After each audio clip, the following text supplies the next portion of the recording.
author, columnist, managing editor of libertynation.com, podcast host and conservative policy advocate. We dismiss history at our peril. Liberty Nation Radio with Mark Angelides. Are Americans losing their liberty one small slice at a time? Or is it the insanity of the bureaucratic state that is about to drown in its own red tape? Well, we'll be tackling this and a whole lot more in today's edition of Liberty Nation Radio here on the Radio America Network. I'm your host, Mark Angelides.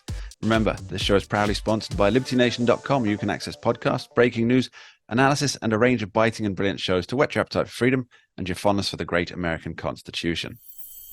And the dust has finally settled after the GOP debate. But what do those numbers show us? How is America reacting to the fallout, as we like to call it? We're joined very fortunately by Lisa K. Donner, the editor-in-chief of libertynation.com, proud sponsors of Liberty Nation Radio here on the Radio America Network. Thanks for being here, Lisa. Good to be here, Mark. A lot going on in August.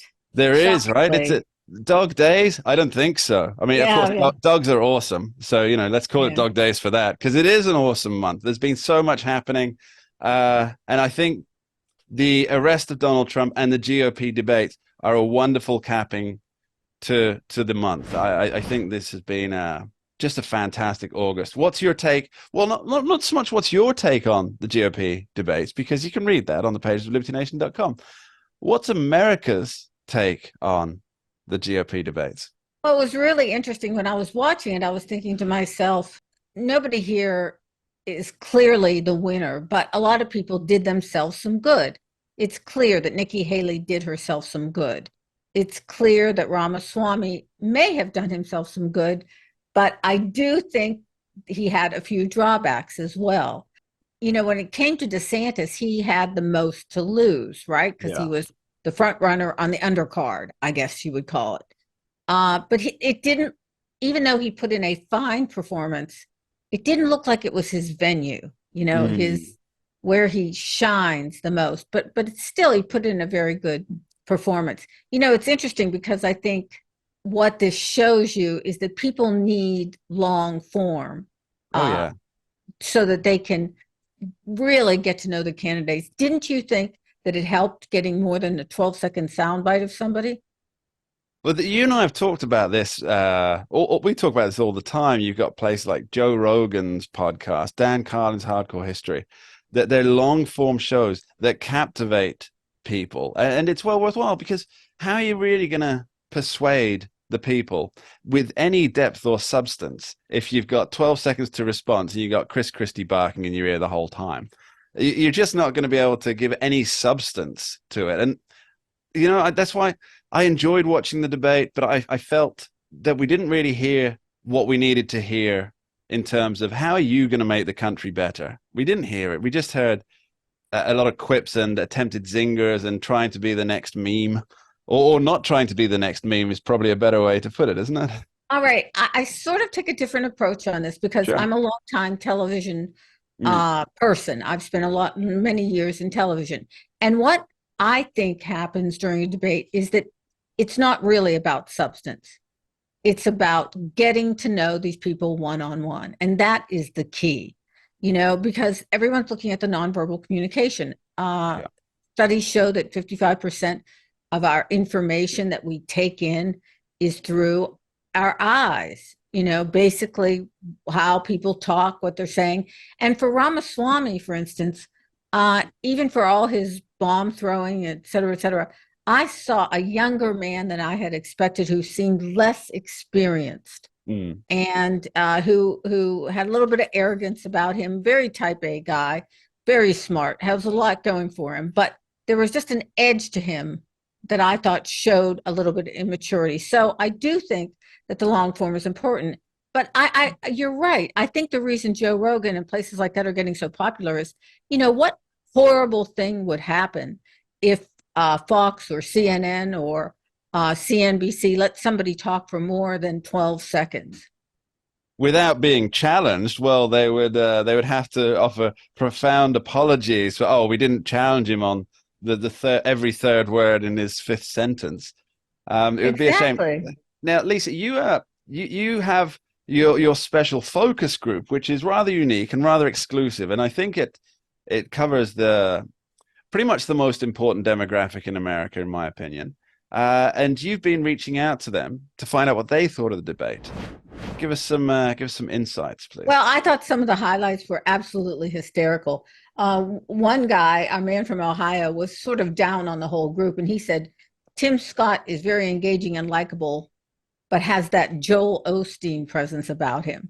And it was very funny because if you know Joel Osteen, it does sort of ring true. Also, he's the one that called Chris Christie and he put it in bold italics, the creature from New Jersey. And I think that's the way a lot of people look at Chris Christie on the right, So on the left, they still look at him as a creature, but they think that he can benefit them. He is the very epitome of a useful idiot in communist terms, as in somebody who will help them achieve their bidding through nothing else than his own self-glory.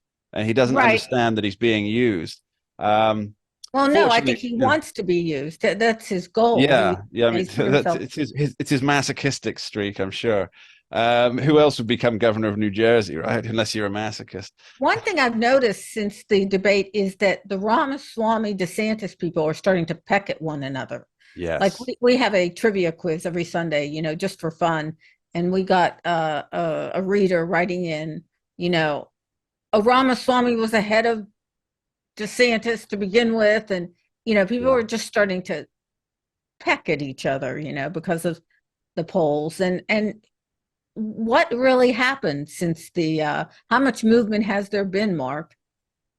Well, not so much, really. If you look at there really hasn't been a lot. I think the important movement, the only one that really matters, is that since the debates and since the arrest, which is why I think the two are quite intertwined here, the two major polls that have been out at time of recording here have both given Donald Trump a plus figure against Joe Biden in the presidential election. I think that's quite amazing. And I think I've got a theory behind why the debate would give President Trump a bump in the polls against Joe Biden, because neither Joe Biden nor Donald Trump were on the debate stage.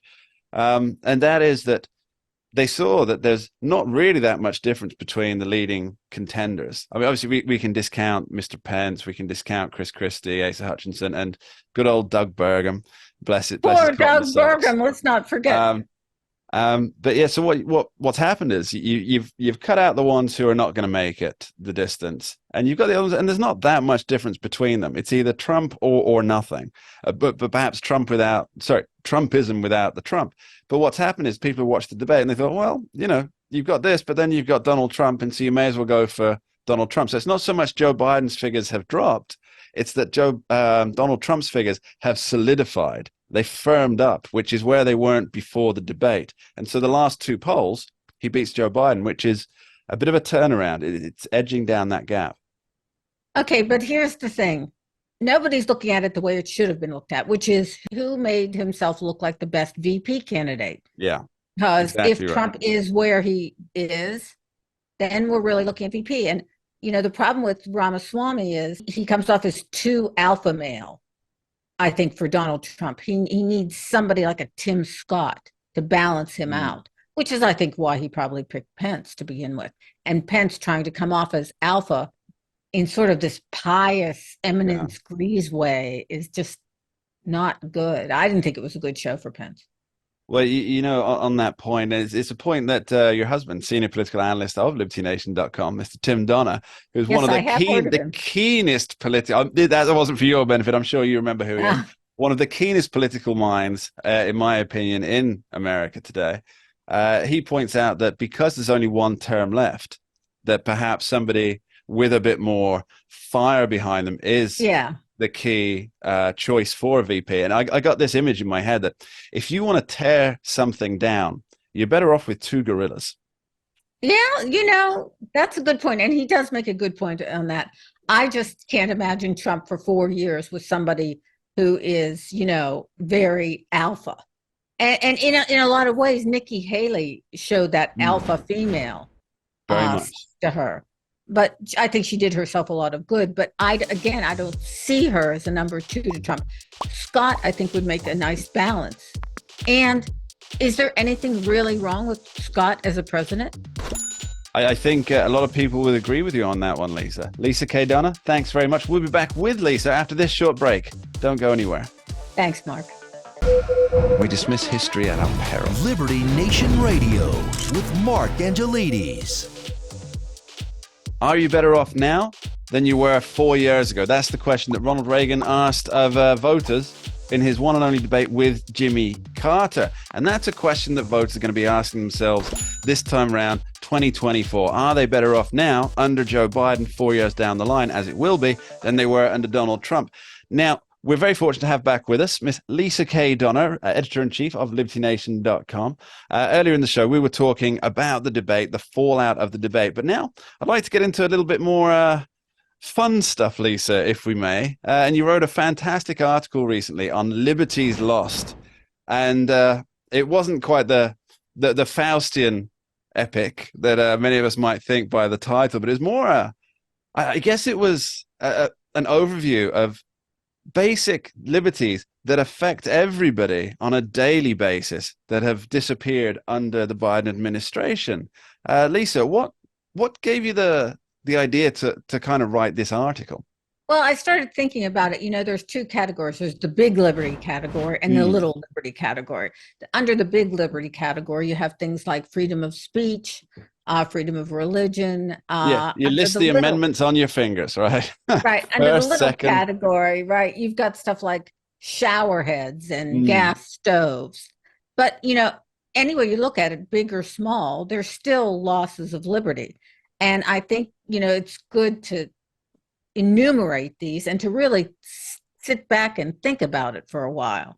Now, before we get into what some of those things you covered were, I would like to just say how much I agree with you that you've got the big overarching things, the big liberties or rights, I guess, First Amendment, Second Amendment, that they're under threat. But then it's the smaller ones that nobody seems to put up a fight about because they're too busy fighting the free speech battles and the Second Amendment battles. And they don't realize that it's the death by 1,000 cuts of your everyday life. It's really quite shy. I mean, I'm from England, so I'm used to this on a daily basis. But to see the gradual encroachment of, let's call it what it is, bureaucratic tyranny encroaching on your life on a daily basis, it's just shocking to see it. I call it regulatory tyranny. There you go. That's an even better term. So what were some of the things that you chose for us, Lisa? All right. Well, just to put them in order, I'll go with the big ones first. Obviously, you had parents that were being watched or labeled as domestic terrorists. Domestic terrorists, right? Extremists, I think was the word used. When they showed up at school board meetings and said, you know, we don't want our kids looking at this. We don't want our kids dealing with this. We don't want our kids influenced this way. And that's where the culture war kind of coincided with the liberty issue. Then you have the issue of January 6th, where you have catastrophic losses of liberty, the right to protest, the right to a speedy trial, the right to not be held without bail. These are all, you know, issues that have come to the forefront, no matter what side you're on. Yeah, and then there's the question of why we seem to ignore these smaller things. Why do you think that is? Well, under the category of the smaller things, we've got the shower heads. You have to have restrictors on them now. Donald Trump stopped that. You have Biden's people taking on gas stoves. Yeah. The war on traditional family stoves. Right. And back 7 or so years ago, when I first started Liberty Nation, there were quite a few people from the EU who were working for us. And I was shocked at their lighting issues because when you go on TV, light has temperatures and the temperatures mix together. What I'm saying is the color temperatures are different. And we used incandescent lights. Well, now incandescent lights are not okay in the US. It's shocking, isn't it? I've actually been doing some research on this topic, and it's about there's a certain amount of lux, and I think lux is equivalent to lumens per square meter, if this makes any sense, but it's the quality of the light, what you get from the sun. And these new bulbs, that, I mean, I've had to live with it. I can't buy decent light bulbs anywhere. It's a poorer quality of life. But the idea of campaigning against that and leading a march against that and protesting about that, hey, give us back some decent lights, right? Right. It almost, excuse the quasi pun, it almost pales in comparison to the big liberty issues that we're all concerned about. But it's gradually making one's life worse and worse, down to the very feeling you get sat in your own home.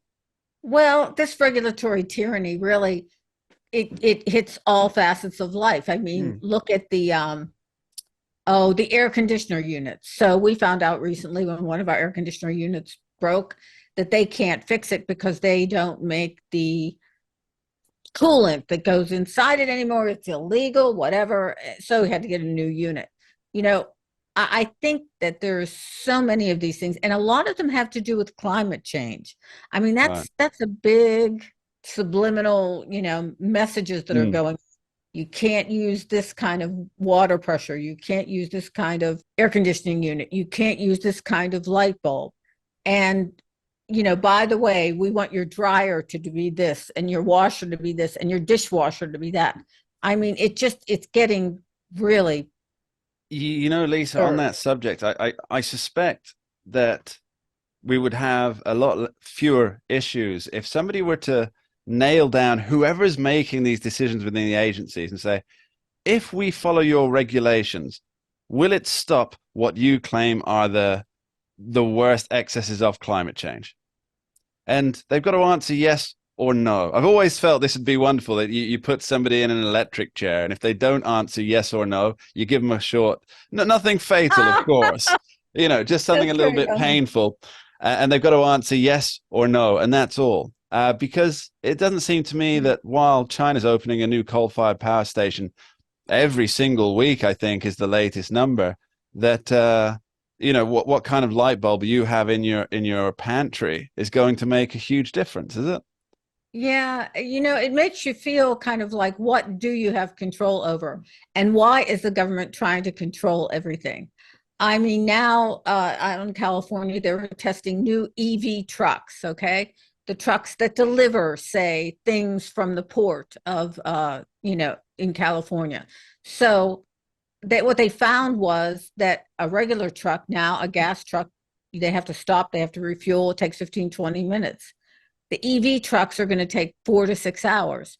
The gas trucks take you 1,000 miles or so. The EV trucks take you 250 miles until you have to charge up again. And that's not even included. Yeah, that's not even including the refrigeration that you have to have for those extended wait overs of 4 to 6 hours while you're being charged. Yeah, but what is this going to mean for the supply chain? I mean, we're having problems now with gas, and to mandate that we have trucks that are EV that go 250 miles and then need to stop for 4 to 6 hours. It just is crazy. Well, that's just for us peons not to worry about. Lisa K. Donna, thank you ever so much. Thanks, Mark. We dismiss history at our peril. Liberty Nation Radio with Mark Angelides. In the coming brave new world, do not panic, do not fear, because responsibility is a thing of the past. Or so it seems for Chicagoans. We're joined today by Mr. Scott DeCosenza, Liberty Nation's legal affairs editor and host of the excellent Uprising podcast, to discuss the latest abdication of responsibility at the hands of Chi-Town Mayor Brandon Johnson. Scott, thanks for being here. Well, thank you so much, Mark. And I think that you've miscast the die here. It's actually about doubling down on responsibility, just in newfound recipients. They're just shouldering a great burden that they never knew they would bear or would have to bear.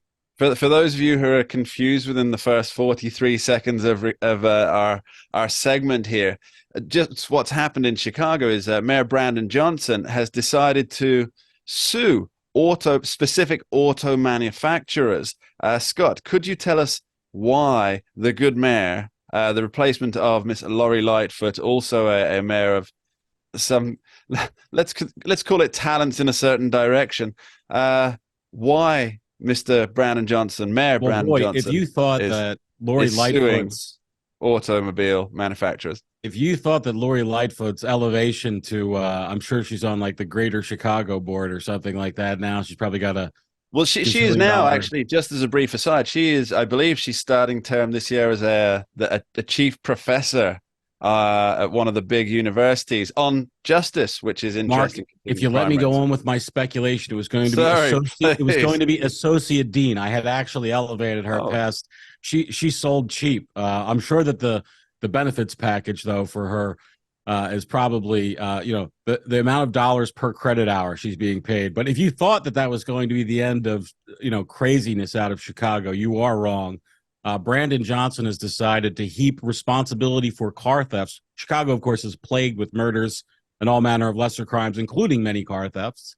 And well, it's those bastards at Kia and Hyundai, Mark, to put it plainly. I mean, there's really no way to sugarcoat it. And you might say, well, gee, Scott, why are they out there stealing cars? Although they're not stealing cars. What they've done is they have declined to put in the most expensive, most technologically advanced anti-theft technology in their cars. Now, of course, you might say, well, gee, Scott, they're sort of on the bargain side of cars. They make an entry-level model for the marketplace. And wouldn't this drive up the cost of those? Well, that's not Mr. Johnson's, the mayor of Chicago's concern. And you might also say, well, gee, didn't they sorry, Scott, just to interrupt here. I'm going to go and get a cup of coffee, and you keep doing the suppositions on what I might say, because you've nailed it 100% so far. So I assume you'll carry on. The next is you might say, well, gee, there are all manner of regulations probably taller than the Empire State Building when printed out for how a car manufacturer has to comply with all the federal regulations concerning emissions and safety and everything else. Isn't this covered under that? No, it's not. Car manufacturers are free to put their anti-theft devices as they choose. And did they lie to consumers about this, Mark? No, they didn't. They never once inaccurately described the anti-theft. So why do we have this? Well, it's so much more convenient than turning inward, I think, Mark. And also the millions of dollars that maybe some justice system turned on its head might actually award the city. Is there a serious possibility that any judge, even in Chicago, would rule against the car manufacturers for the high crime, their cars being stolen because they didn't put higher standards of anti-theft devices in? Is there any possible way that could rule? A generation ago, I would have said no, but now I can't say that. They settled with car owners on a class action claim under this same thing. Now, car owners have a better argument here, but still, I think, Mark, a preposterous argument that the car that they got and bargained for, that they then decided didn't meet their needs through no ill will or nefarious action on the manufacturer's part. It's not like Kia and Hyundai were like rubbing their hands together like, he. If they only knew how easy these cars to steal, they would never buy them. It was nothing like that. What happened was, relatively recently, I think it was 2022, some TikTok kids discovered a way to effectively and relatively easily steal a Hyundai or Kia. They're basically sister companies, and put that on a wildly popular TikTok that went viral, and then it got all through social media. And guess what? People started doing it on a lark because that's the society we live in now. And by the way, is it a surprise that where people would steal a car on a lark is where car theft is not punished or seen to be, that big of a problem by the justice system? Well, if that surprises you, well, I know it doesn't surprise you. So it really does. I mean, the reality is, in Chicago and in other places around the country, and I'm sure people can guess where, but let's just say there's a lot of blue in the halls of government. Chicago hasn't had a Republican mayor since the 1930s. Yeah, that's a long stint. But you see the crime going up. There's murder, there's robbery, there's sexual assault. And it's, I mean, I don't have the exact figures, but I know that there's an overall trend over the last 20, 30 years of more crime happening. And to try and lay off the blame on the manufacturer of the thing that's being abused within the crime. I mean, surely it's I guess we'd call it a thin end of a wedge situation. So, for example, when a bank gets robbed, okay, is it now the I'm so vault angry right now. I could creators? just think of those greedy bankers not having, I don't know, machine gun nests, man, Yeah, 24/7. Yeah, absolutely well, right. how about What about this? the people who make the vaults? Oh, I think you're thinking too grandly, Mark. Where this really meets the rubber meets the road is where everyday Chicagoans have they spent, a regular lock for your house you can go buy for in the double digits, 30, $40, $50 at one of the big box home stores in this country. But you can also go to a high security locksmith and pay $1,000 for a lock set that's much less likely to be broken into or picked. Are you now derelict and irresponsible if you haven't done that? Well, Can you? that's a really fascinating point, Scott. So, will insurance companies begin to, if the ruling does indeed go against Hyundai and Kia, will insurance companies look at this as, well, if you didn't have a state-of-the-art, technologically outstanding lock, like something you might see in the movie The Purge, where the shutters pull down at an instant, are you derelict in your end of the insurance contract, and therefore would they decline to pay on home insurance if the case goes against Hyundai? Because that seems like a fairly logical extension, doesn't it? Mark, I'm nodding politely, but I'm squirming in my seat because you're giving them ideas, and I fear what could I should happen. cut this part, right? Let's not give Indeed. anybody ideas here. But really, that's the way it's going, right?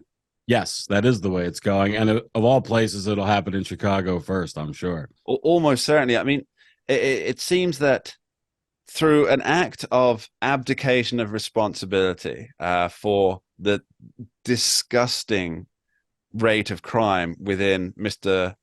Brandon Johnson's city, by abdicating responsibility, what he's doing is he's setting up the future impoverishment, both fiscally and of quality of life, of his constituents. And I don't think I'm going too far with that.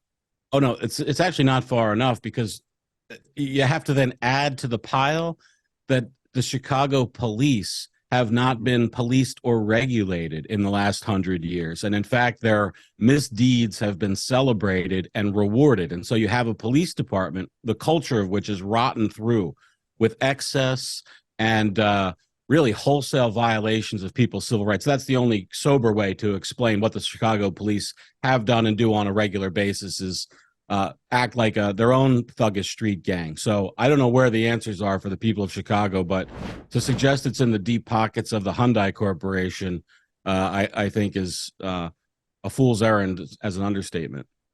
And of course, Scott, the great danger here is that this spreads to the rest of the country. Is Chicago politics contagious? Your thoughts? Mark, the jury's still out on that. I suggest double masking and double vaxing against it for proper precaution. Scott DiCosenza, thank you ever so much for joining us. Cheers. We dismiss history at our peril. Liberty Nation Radio with Mark Angelides. And we're back talking liberty with Scott DiCosenza. Now, the big case that everybody is talking about is Donald Trump's January 6th trial taking place in Washington, D.C. At the order of Mr. Jack Smith, special prosecutor. Now, Scott, the big news has to be that the judge in that particular case, not to mention the other case, but the judge in this particular case, she decided that the best time for the trial to start would be March 4th.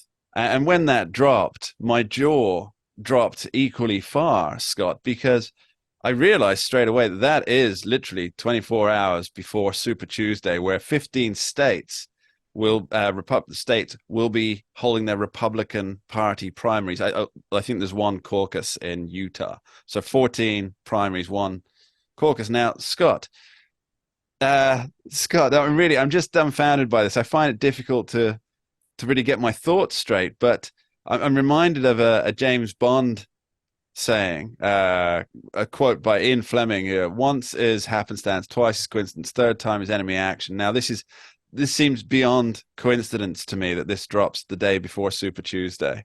Tell me I'm wrong, Scott. Mark, Judge Tanya S. Chutkin is an Obama appointee to the federal bench, and her parents are, she's, I think, Jamaican, and her parents were involved in leftist political causes, and she was an active leftist political activist in a way.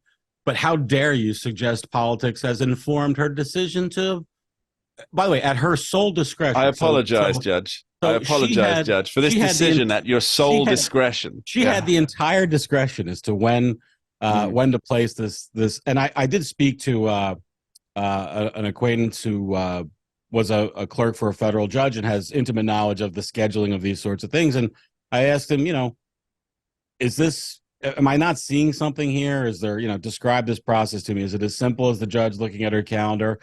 And he basically said yes, and that also Mr. Trump could not expect to see relief from the scheduling of this trial unless it could be shown to an appellate court that somehow the judge acted inappropriately. So judges have wide latitude about many things, including the scheduling of trials. And go ahead, I see you wanting to ask. So yeah, just so what you're saying is that unless the judge acted in a bad way, which obviously we're not. I'm going to stop you right there. Unless Donald Trump can prove that the judge acted with bad motivations. Okay, so against him. Yeah.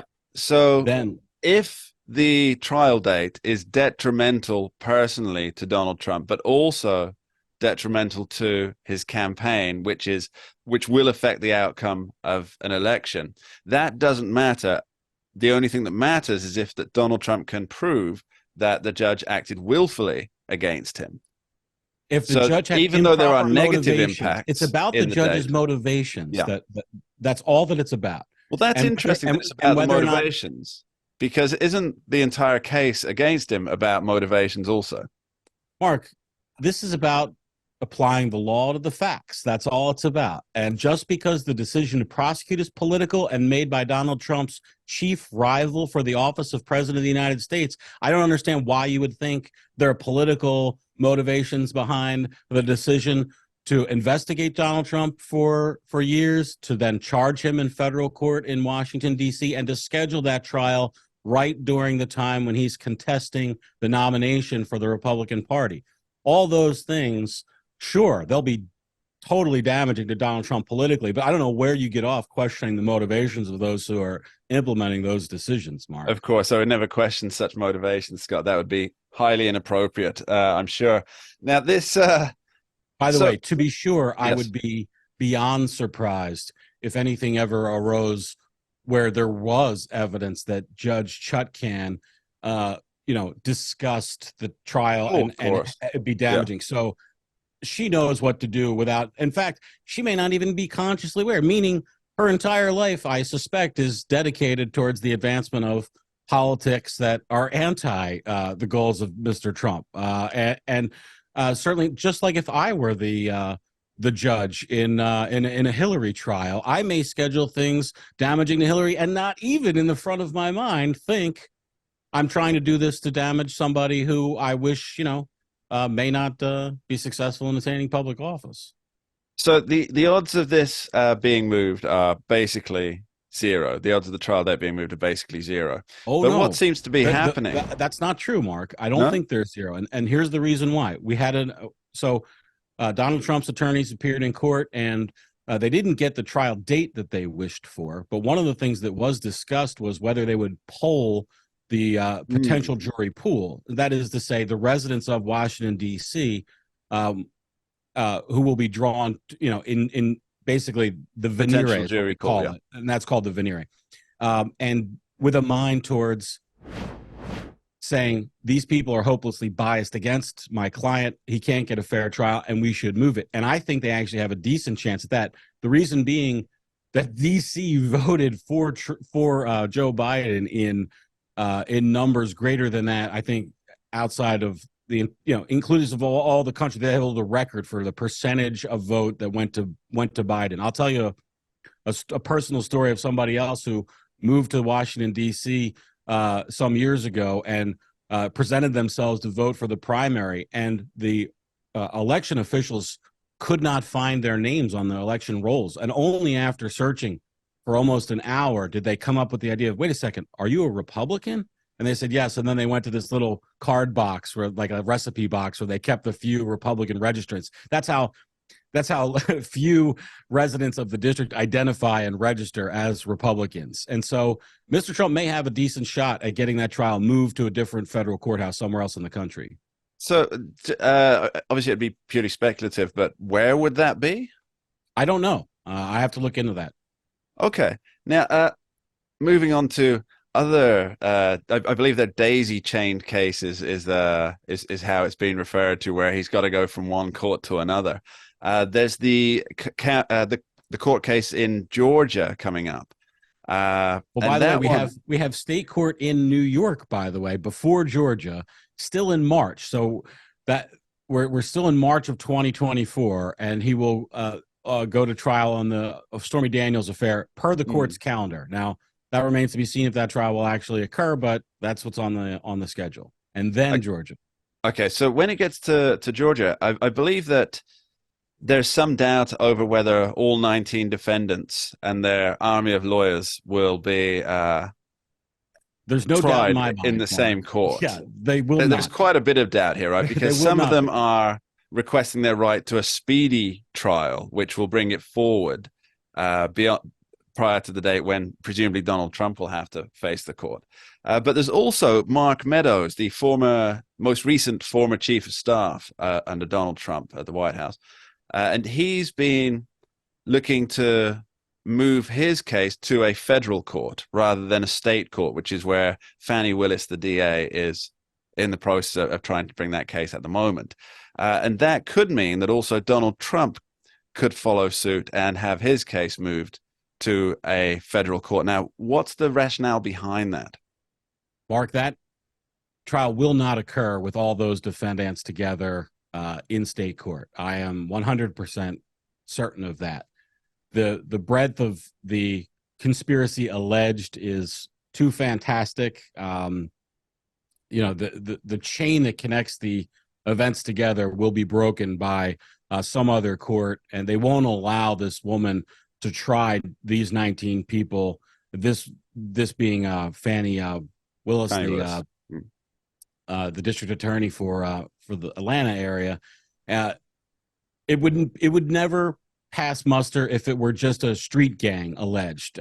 They wouldn't allow it because it's violative of the defendant's constitutional rights to have to subject themselves to basically being, it's sort of a gang trial, right? That their individual charges and guilt won't be focused on by the jury. No jury really could do that work. You think about, because you have to sort out all the evidence for each of the 19 defendants. And also there is this matter of removal to federal court, which I'm almost certain will be successful for certain of the defendants. I don't know if it will be for Meadows. I suspect for Trump, yes, definitely, and for others. But it's a hash that she made, and it's just going to be, like sometimes you get a package shipped with those styrofoam peanuts still, and it just goes everywhere and it makes a mess. That's what this is going to happen. It does seem like it might be the overreach that scuppers the case eventually. Scott DiCosenza, thanks ever so much for joining us. Thank you, Mark. And that's about all we have time for on this week's edition of Liberty Nation Radio, right here on the Radio America Network. I'd like to extend my thanks to our guests, Lisa K. Donner and Scott DiCosenza, and of course to you, the listeners out there in Radioland, for taking the time to tune in and join us. I'd leave you with one of my favorite Walt Whitman quotes. He says, "The shallow consider liberty a release from all law, from every constraint. The wise man sees in it, on the contrary, the potent law of laws." I think that's something to think about, and thank you for listening. We dismiss history at our peril. Liberty Nation Radio with Mark Angelides. Don't get caught up in the media madness. Join our movement for free thinking and free speech at libertynation.com. Publishing news and analysis 24/7 with original articles by our team of authors who tell it like it is. Join us each week for online TV shows, The Uprising Podcast, and Liberty Nation Radio. We believe in free thinking and free speech. We are libertynation.com.